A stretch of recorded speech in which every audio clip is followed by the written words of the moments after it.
Time for MotoGP to roll back into life after our spring break, and you can see perfectly there that we come here with all the momentum with the world champion Pecco Bagnaia having won 3 of our last 3 starts, the Grand Prix win in Barcelona and the double last time out on home soil at Mugello. But the big news coming into it is, of course, on 2024 and the World Championship fight, which we will cover in a second, because on top of that, Bagnaia has a brand new teammate for 2025, none other than the 8-time world champion Marc Marquez, after it was confirmed in the spring break. Jack Appleyard and Simon Craiff are here before speaking about this weekend and what's to come in the World Championship fight. We've got quite a bit to get through when it comes to the rider market. There's been plenty of movers and shakers, riders going to teams and factories that none of us really expected, but we'll start at the top with the big news that Marc is going to be in factory red next year with the Ducati squad. When the news came out that Jorge Martin was moving to Aprilia, they kind of stole the thunder away from Ducati, but it doesn't make it any less shocking. And I'm sure next year, seeing him in all red, for a lot of people, we never thought that that would ever happen. What was your reaction when you saw it come through? Well, like you said, I was at the test when the first rumours came out. I've got to say, there's nothing like a wet test for gossip, because everyone's standing around looking at the sky, looking at the circuit and talking. And so I heard about it. I already obviously couldn't say anything, but I heard that was happening, and some others that came true. But I've got to say, whether you like it or not, you know, whether you think it was unfair on Jorge, which is quite right, whether you think it was the obvious choice, taking Marc, which is quite right. The thing is, I don't blame Ducati and their parent company at all. You know, he gets the most publicity. He is so determined. He makes it happen. You know, look, in this battle, he's the only 23 machine in it. And he hasn't been on that bike long. Gigi sees all the data. He sees what he's doing with what he's got. And he just, you know, I imagine there was also sponsors keen on it. I mean, parent companies, Audi, imagining the marketing, all of that together. I totally understand why they've done it. On the other side of the coin, a lot of people thought it would never happen.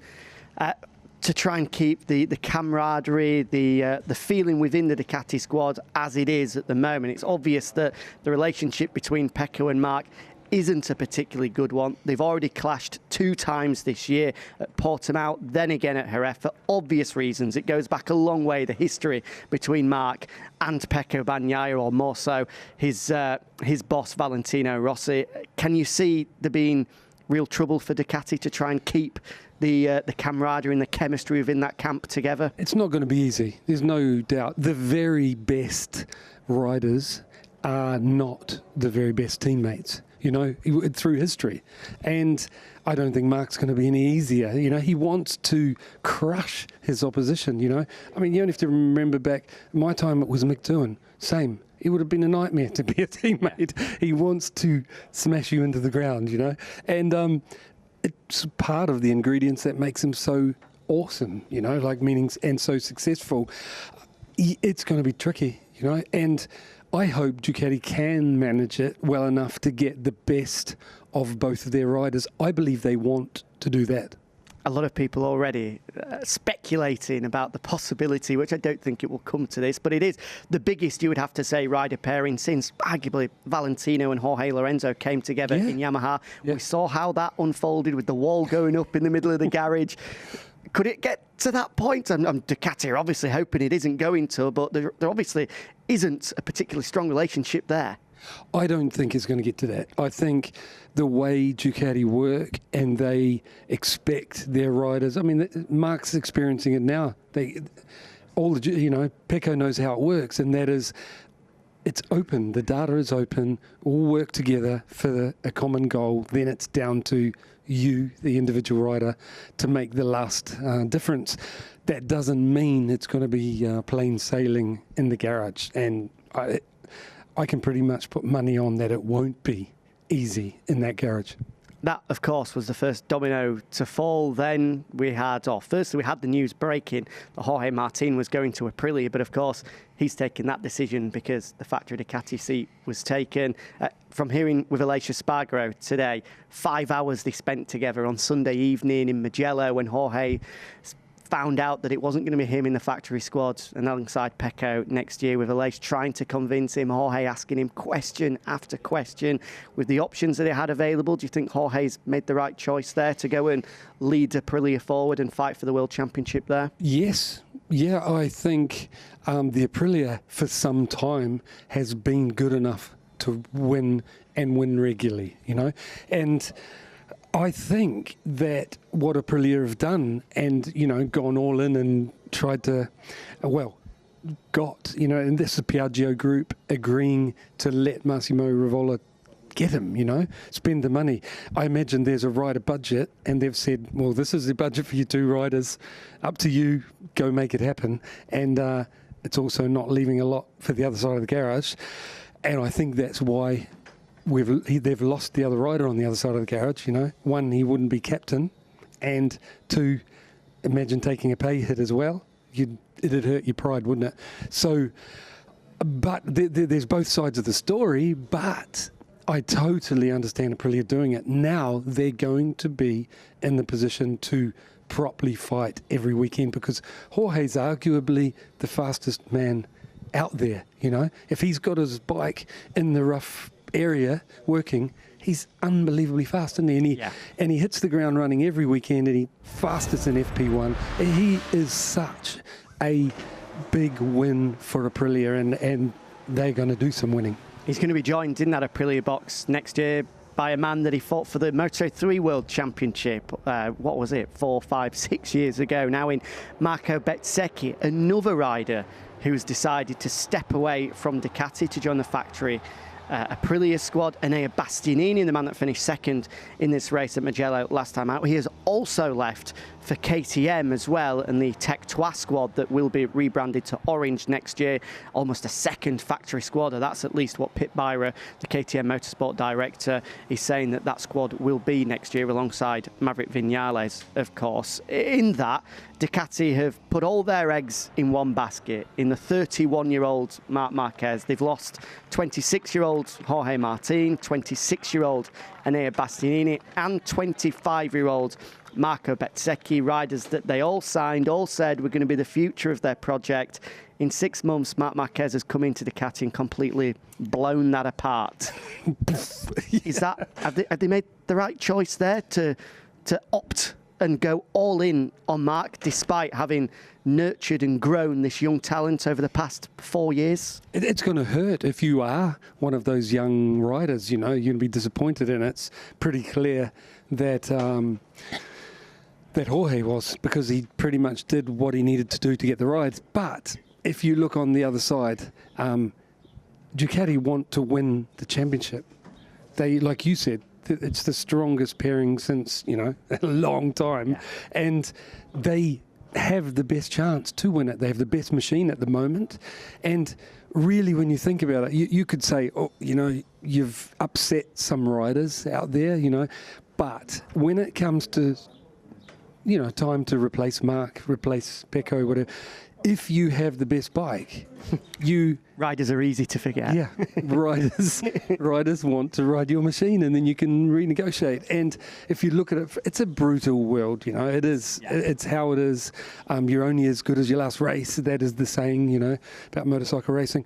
And I totally understand. They've taken the tough line, but with the eye on the prize, and I understand. But if they don't turn up with the best bike in 2027, you know, with the new regs, might be a bit trickier. Time will tell whether it is the right decision to have let all of that young talent go. Aprilia, as we've said, really cashing in, and Massimo Rivola saying that they were quite happy to be aggressive, and normally he said, I wouldn't advise a team manager, a team boss, a factory to bring in 2 brand new riders without prior experience of the bike. But he said when an opportunity like that presents itself, you've got to go and take it. on that, how much of a challenge is it going to be at the start of next year to have both Jorge and Marco in the factory squad, neither of them having ever ridden an RSGP before? I think that Aprilia have done an amazing job over the last 3-4 years. That's with the help of Aleix. Big kudos to him, to help steer it in the right way. And they've got a machine that, like I said before, I believe can win regularly, and I've got to say there's some pressure on Aprilia now to turn up with the last piece of the puzzle as well. The bike more reliable, their decisions the correct way, whether it's tyres and a little bit more horsepower, because I think that's their weakness. I think they have everything else in control. And now they've got the riders, so they've got a little bit of work to do. They know it. And they've, successfully improved every other year. So I think now they've got the riders. It's damn exciting because we need this for the sport. Arguably the fastest rider on maybe the second best bike out there. That's going to be, and with a bit of improvement, maybe there'll be some tracks that it's the best rider on the best bike and he wins, so it's super exciting, and they had to do it. It was time. And for 2024 as well, it now means that we've got the MotoGP World Championship leader on a Ducati, leaving them at the end of the year. Now, there's not going to be any funny business that takes place with Ducati in regards to turning revs down or whatever. However, as much over the next few months, Ducati may well say that they'd be happy to see Jorge Martin win the World Championship. Let me tell you, they're lying. They do not want the number one going to Aprilia next year. It's just set up fantastically for the rest of the year now. They're the top three in the World Championship. The storylines are magnificent. And you've missed out.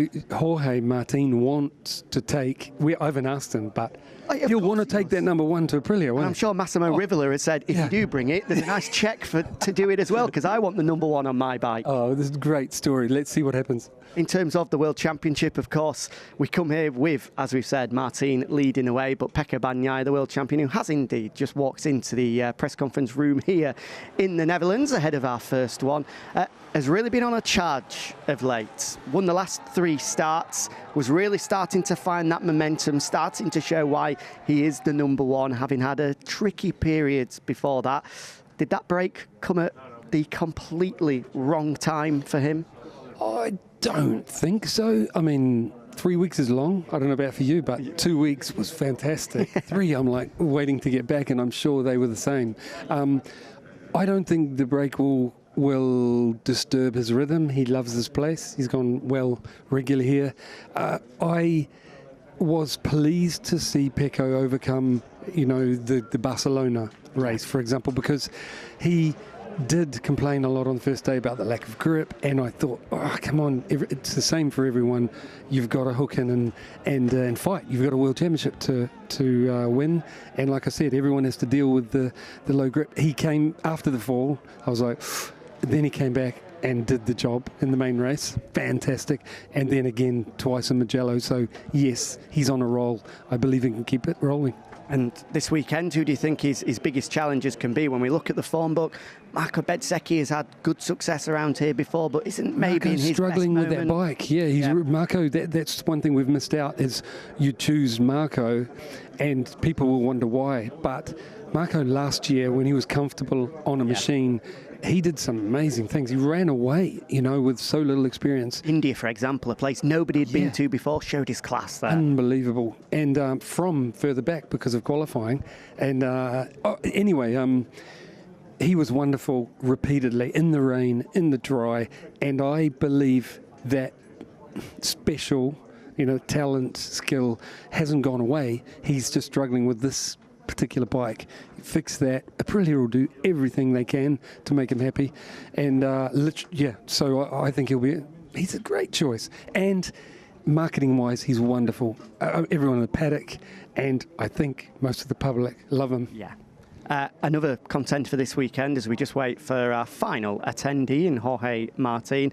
You'd have to say Maverick Vinales won't be too far away this weekend as well. This is a place he loves, has had success before, and another man that now has a point to prove since that he's moving at the end of the and year. hopefully takes that as motivation, you know. And so, yeah, Maverick's been wonderful here.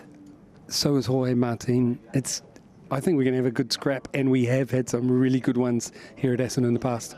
So, still waiting for Jorge Martin, but why don't we hand over to the press conference slightly earlier than normal, because this is actually the very first time that Pecco Bagnaia and Marc Marquez are getting the chance to see each other after the news broke that they're going to be teammates next year. So, it'll probably make interesting listening. Over to Matt Burt ahead of our first press conference here ahead of the Dutch TT.